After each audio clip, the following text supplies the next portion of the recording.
8 o'clock. And here is Jack Dennett, brought to you by Imperial Oil. Good morning, ladies and gentlemen. This is Friday, the 18th of July, and after a long spell of dry, hot weather, we're starting to know now how the ancient mariner felt, because it seems each day we advise you to get ready for heat, humidity, and weather discomfort. Isolated thunderstorms could possibly develop this afternoon, but it's a bit difficult right now to track them down and let you know where they might land. The possibility of Metro getting a soaking, however, seems very remote. So we're to be simply sunny, hot, and humid today and tomorrow with blistering temperatures this afternoon. Our high for the day should be around 32, and that's pretty close to the 90 mark in Fahrenheit. And in a moment, we'll be back. Jack Dennett, as we all know, will not be back. That way he had of welcoming you each morning at 8 o'clock with the weather, as if he, Jack Dennett, was bringing it to you personally, will not be heard again. It was the proof of his professionalism and courage that when he delivered that last Good Morning Weather opening on Friday, July 18th, he knew inside that he was dying. The cancer that had been checked by surgery the previous winter was showing signs of renewing its insidious attack. He was to leave that weekend for a vacation in Alberta, Calgary, his old hometown. It was not to be. This will not be about his death. That is not how he would have wanted it. It is not how he told of the passing of the great, the interesting, or the infamous in his newscasts. It was about their lives and the mark they left that he spoke. This, then, is a tribute to and a story about the life of Jack Dennett. It will be told through the voices of his friends and colleagues and the voice of the man himself. First, naturally, are just some of us who worked with him: Wally Crowder, Gordon Sinclair, and Bob Hesketh. Known Jack ever since I came to CFRB, which was 27 years ago, and at that time Jack was doing the 11 o'clock news at night, and obviously I didn't get to see much of him, but 25 years ago, he took over the 8 o'clock news in the morning. And since then, Jack and I have been rather close. There was never a day that we didn't have conversation.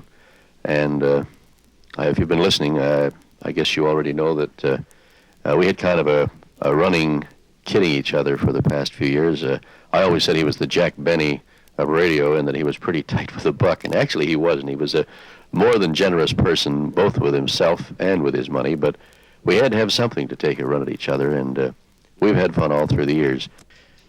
Well, Jack Dennett was the very soul of integrity in Canadian radio broadcasting, and thus he can never be really and truly replaced any more than Jim Hunter, whom he replaced himself, was really replaced. Jack was himself. He was full of integrity, and yet he was one of the most modest fellows that I ever personally worked with, and I worked with Jack longer than with anyone else in any other field. But he was a very modest fellow who won wide acclaim coast to coast and never really felt it belonged to him personally.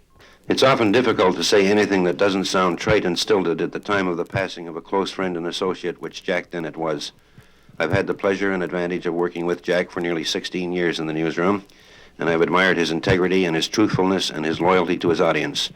At his profession, he was one of the, if not the best in the country, and I'm sure he received many offers from competitors, but his loyalty showed through again. It would have been unthinkable to Jack to even entertain any thought of leaving CFRB. I share with literally hundreds of thousands of his friends who never really met him personally, with those closer to him, a great emptiness at his loss. Another whose association goes even farther back, retired CFRB station manager Jack Dawson, who worked in the West with Jack. I was, of course, terribly shocked when I heard the news this morning of Jack's death. He wrote to me his first day back at work on the 3rd of March and told me that he knew of his condition, he was prepared to live with it, he would hope that he was lucky enough to, as he termed it in his note to me, grab a brass ring and live for many more years. Unfortunately, that was not to be. Jack was one of the kindest people that I've ever known in my life, and I know that the broadcasting business will be infinitely poorer because of his passing. Another longtime associate is the chairman of Argus Corporation and Standard Broadcasting, J.A. Bud McDougald. I am grateful to have known Jack Dennett for over 30 years. Not only did I value his true friendship, which will be sadly missed by all of us, but the world has lost one of its finest broadcasters whose integrity and great talents were second to none. While the Dennett voice was a part of thousands of Ontario households, it was known across the rest of the country and the United States through sport.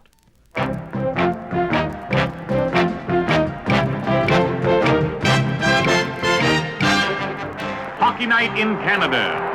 Brought to you by Imperial Oil and Esso dealers, agents, and distributors.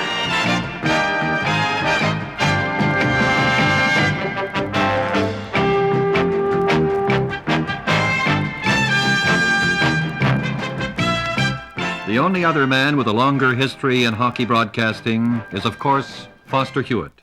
Jack was a great friend of mine over the years. I recall him, the first time I met him was in 1934. And we were on a barnstorming trip with the Toronto Maple Leaf Hockey Club. And he was in Calgary at that time. And I had him as a color man for me. That's the first introduction to the sport that I recall. And I had him in 34, and again when we went back in 36. And of course, he did a tremendous job and a wonderful person. And so I was anxious to get him to come east. And I talked to him for quite some time about it, and he was a little dubious of leaving the West, but he finally, after about 6 or 8 months, called me when he got to Toronto, and he decided to make the move, and then he ended up at CFRB, and he's been there ever since. From the man who broadcast the Maple Leafs to the man who built them, Conn Smythe. Well, I have to say that to everybody, it's a great loss. He was what you'd call a champion in his field. He was fearless, and his enunciation, his speech was perfect. He was knowledgeable, was kindly, and he was a gentleman. It'll be a great loss. The only thing I can say about it, it's something to set up and the young people to shoot at and trying to emulate what he's done. Jack's sports association brought him many close personal friendships, like that of the columnist Jim Coleman. As a friend, I'd like to say that Jack Dennett, to me, when I listened to him every morning with that wonderful voice of his, with that warmth and assurance, he always left me with the heartening impression that no matter how bad the news was, listening to Dennett deliver it, everything was going to turn out all right. We reached another friend, Pierre Burton, late today on the Pacific Coast. Jack Dennett was a first-rate newscaster, a man of considerable integrity, and he bore his last illness with both fortitude and grace. I saw him this summer at a party. He was cheerful. Actually, he was involved in a presentation to me, which is an example of some kind of unselfish attitudes he had at the time. When I think he knew that he didn't have many more weeks to live. He rushed it to completion for that reason. He was a friend of mine. I've known him for many years. I'll always be grateful for having known him, and his passing is, of course, a personal shock. A close friend in the business world is the dynamic industrialist and uranium mining magnate Stephen Roman. In my opinion, he was one of the best human beings that I had the privilege of knowing. I considered it a great privilege that I could call him my friend. I considered him very kind and considerate and objective.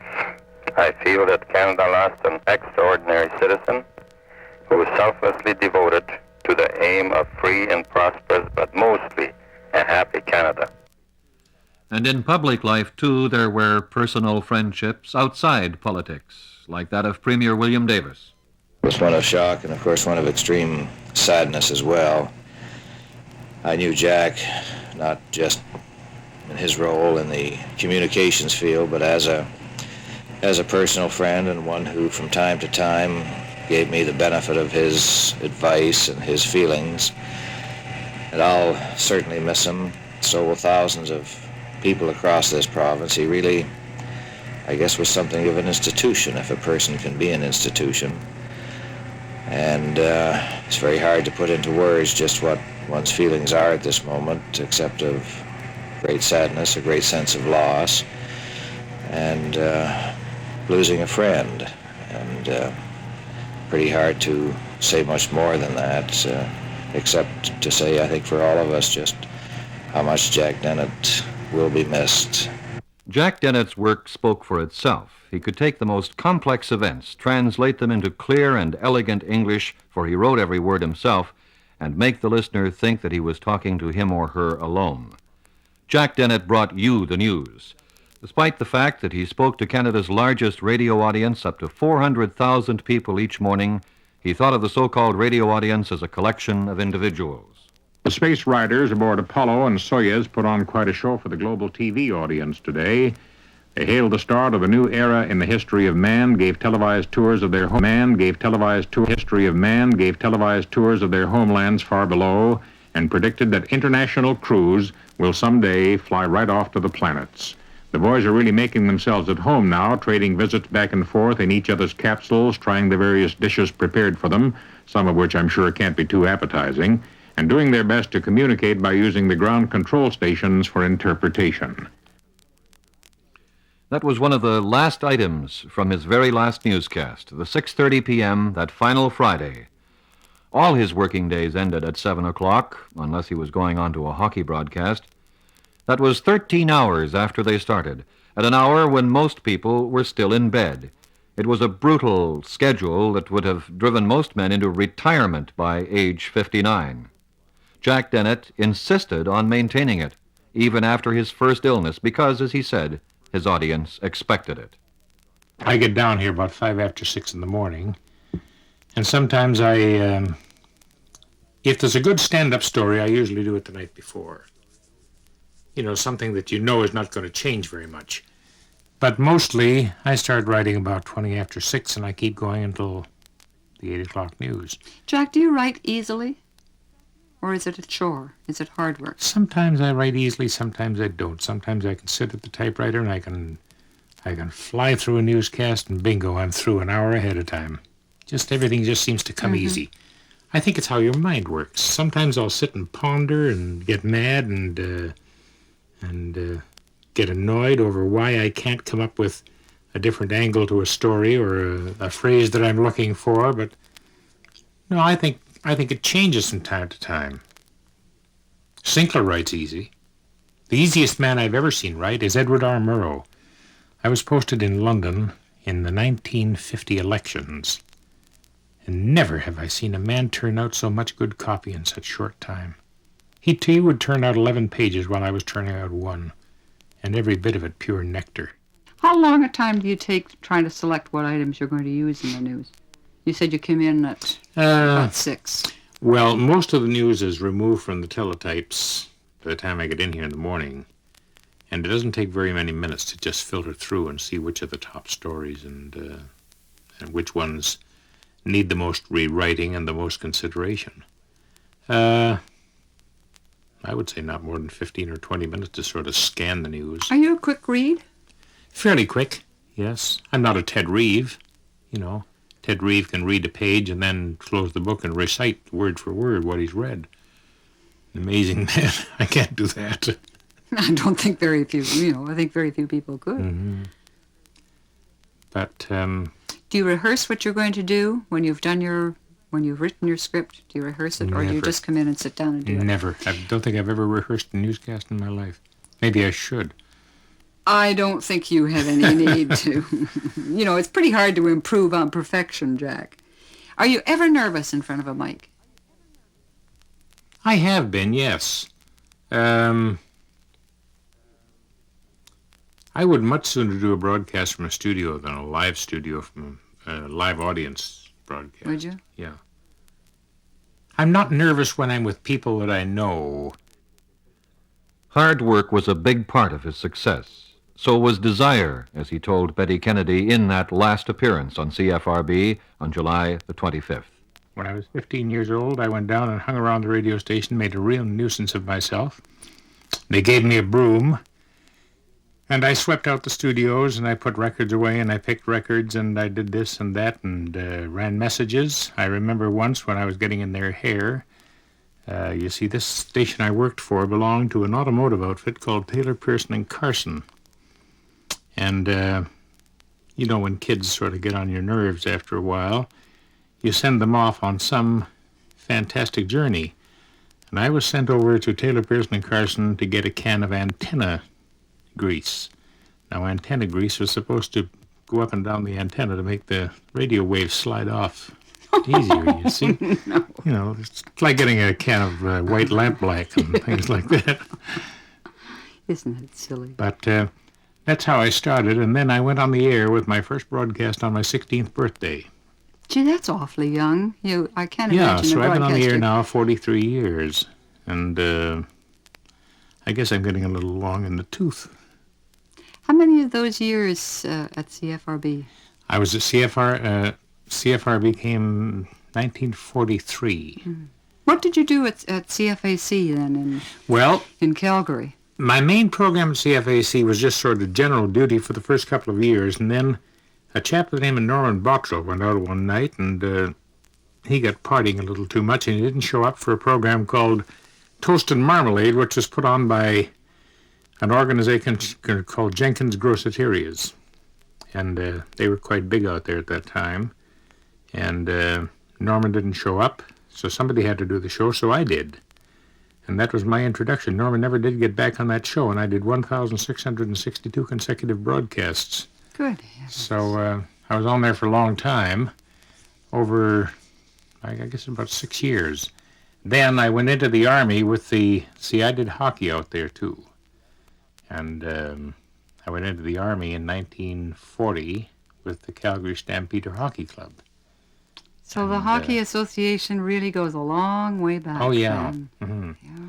And our whole team went in. It was sort of a reserve Army unit, but I got kicked out 5 months later. It was a medical discharge, the ulcers that were to trouble him most of the rest of his life. The Victory Bond shows with other developing Canadian stars like Lorne Greene followed. Those, the Army experience, and the Lancashire heritage of his parents gave Jack a strong sense of Canadian patriotism, mingled with respect for British institutions and tradition of all kinds. It showed in broadcasts like this one a quarter of a century ago, when, with the late John Collingwood Reed, he described the visit of the then Princess Elizabeth to Toronto.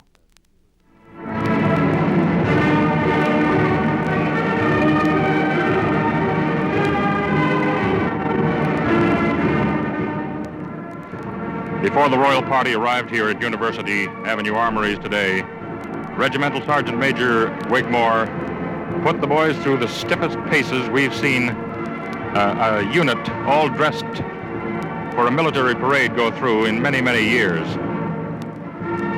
The precision of this 48th Highlanders unit, who are standing out here today in their pure white shell jackets and their kilts, is something that I have never seen before, but it's one of those occasions, one of those experiences that just, well, it makes it a task to hold your emotions. On either side of the stairway leading up to the gallery, in the center of which is the royal dais, are guards in the feather bonnets, the red dress feather bonnets.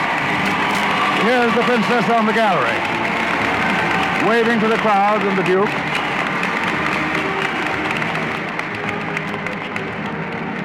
She's a very neat, trim little figure today. Turning back and smiling at him. Oh, everybody's standing. Now, of course, come the inevitable civic dignitaries, whom she must be good and tired by now.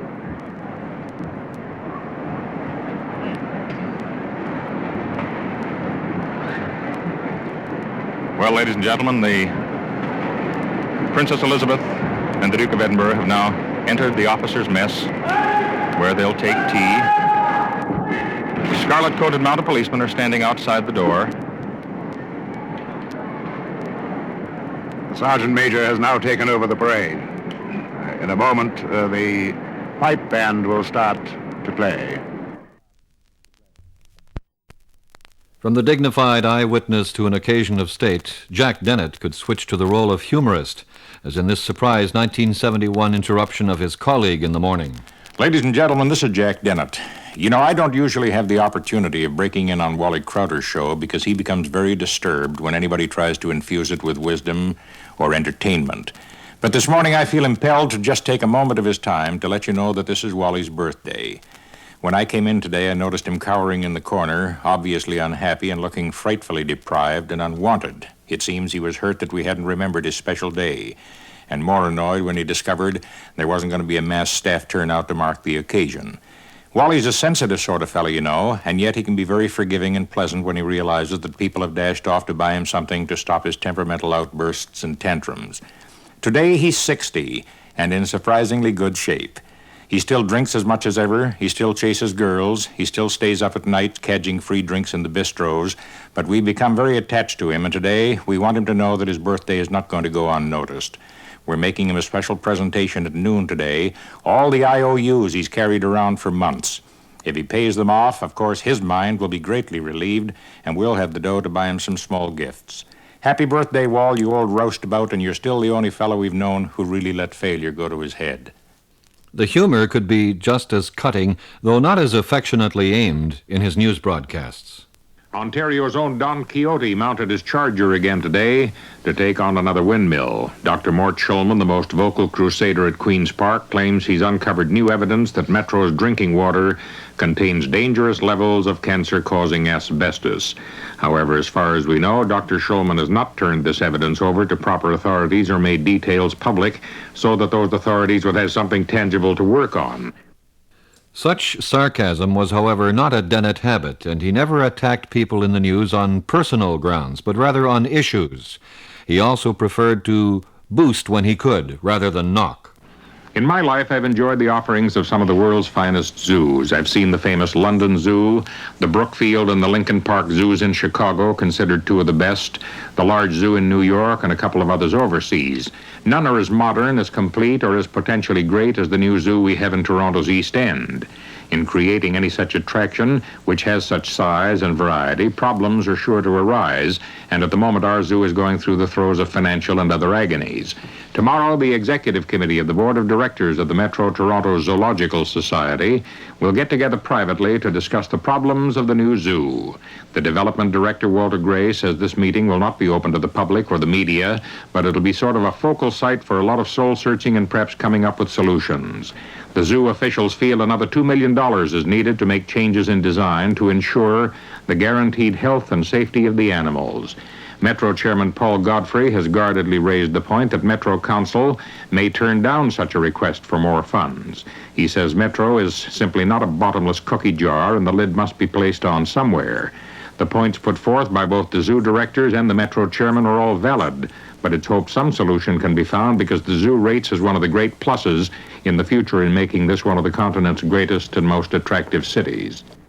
One thing we will not be able to do in this tribute to Jack Dennett is to equal the eloquence of the obituary tributes he paid to the great figures on whom he reported in 43 years of broadcasting. This next is the only one he did not write himself, for it came from the typewriter of his much-admired colleague, John Collingwood Reed. But it is the supreme illustration of the Dennett voice in full flight, like a cathedral organ in a hymn of praise to the man he admired above all others in history. In a little while, all that remains of Winston Churchill, Knight of the Garter, member of the Order of Merit, honorary member of the Royal Academy, statesman, historian, novelist, painter, soldier, the former naval person, as he used to sign himself in his messages to Roosevelt, the man who was not always wrong, as he declared in his famous speech in Fulton, Missouri, will be taken to his last resting place. The mourners, present and absent, will be numbered in the millions. And some will remember that as a very young man, he took time off to sit by the deathbed of his old nanny. We are taking our last farewell to no ordinary man. His country's foes found in him an implacable enemy. Those who were faithful in his country's service found in him a loyal friend. In his personal career, he was modest in victory, undismayed in defeat, and unable to cherish rancor. No man more deserves the encomium attributed by Shakespeare to Antony as he lay on the tomb of Brutus. His life was gentle, and the elements so mixed in him that nature might stand up and say to all the world, "This was a man."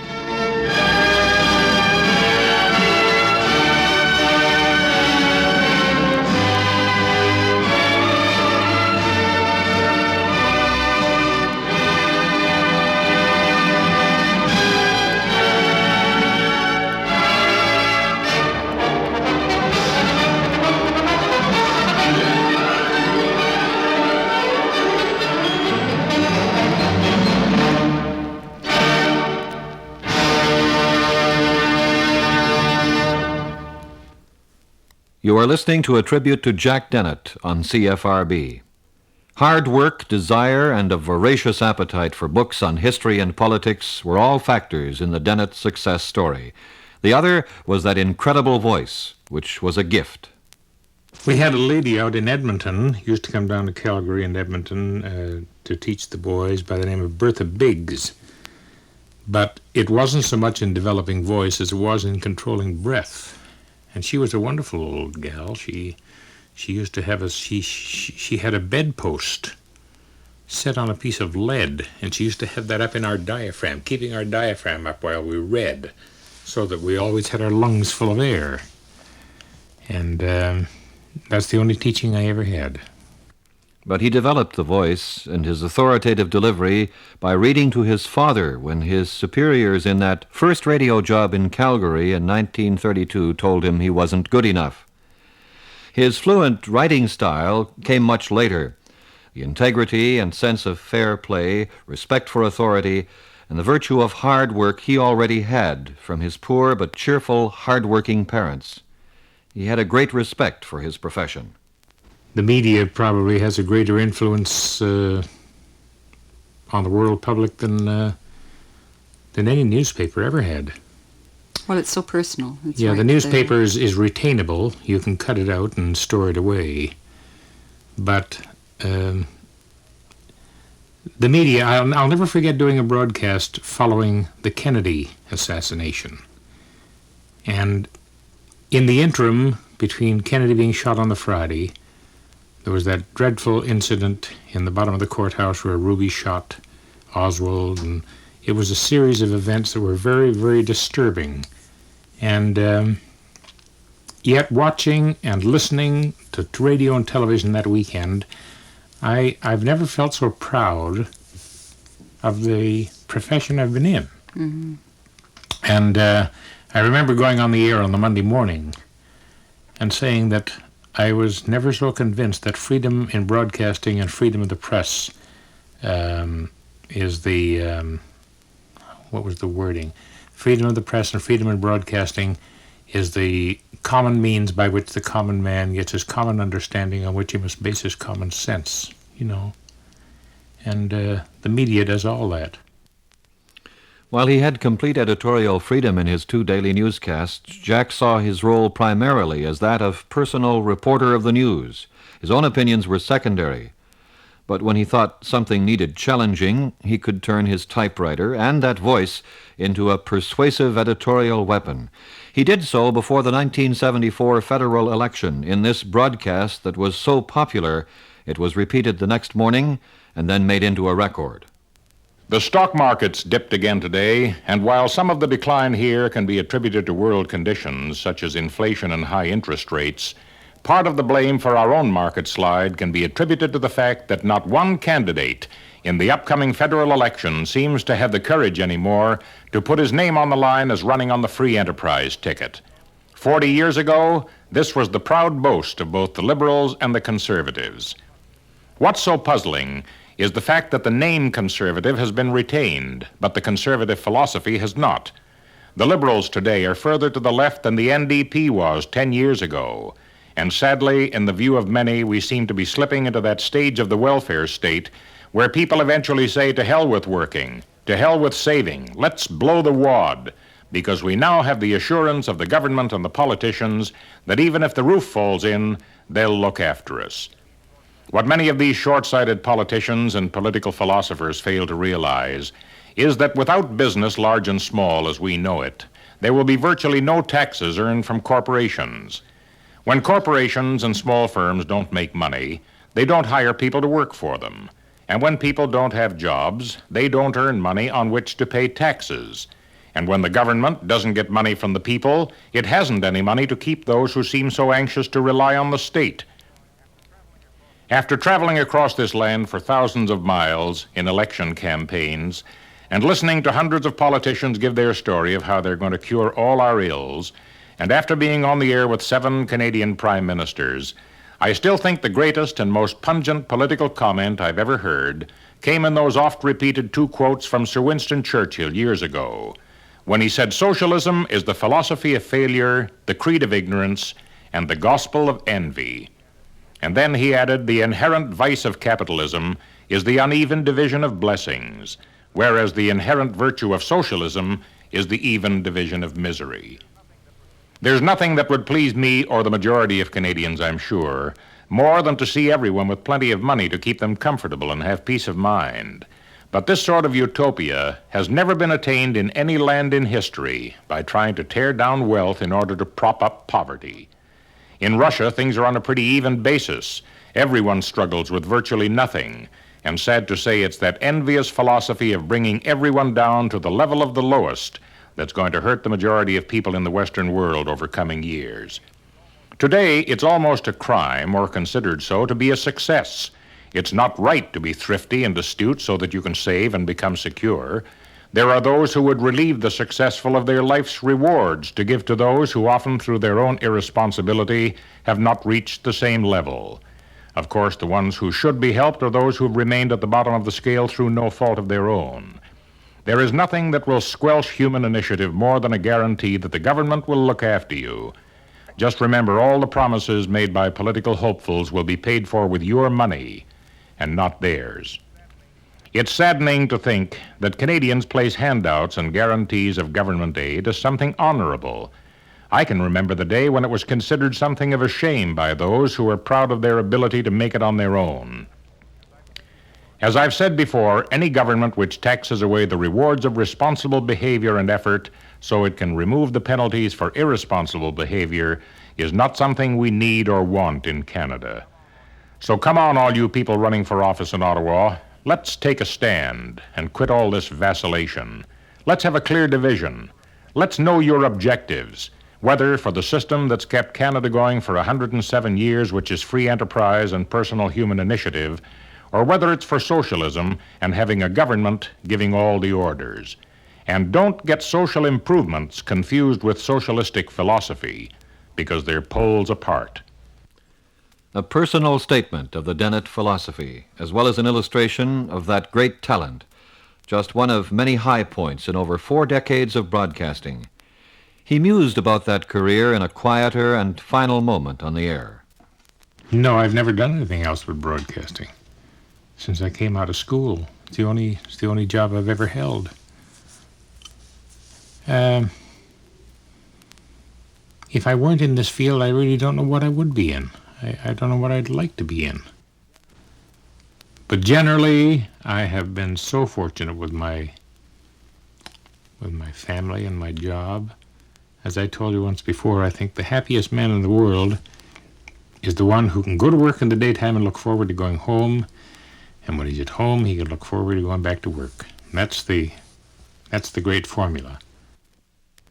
Jack Dennett, 1916 to 1975. Broadcaster, newsman, student of history, colleague, friend. This is Torben Wittrup, speaking for everyone at CFRB. All of us are the better for having known and worked with him.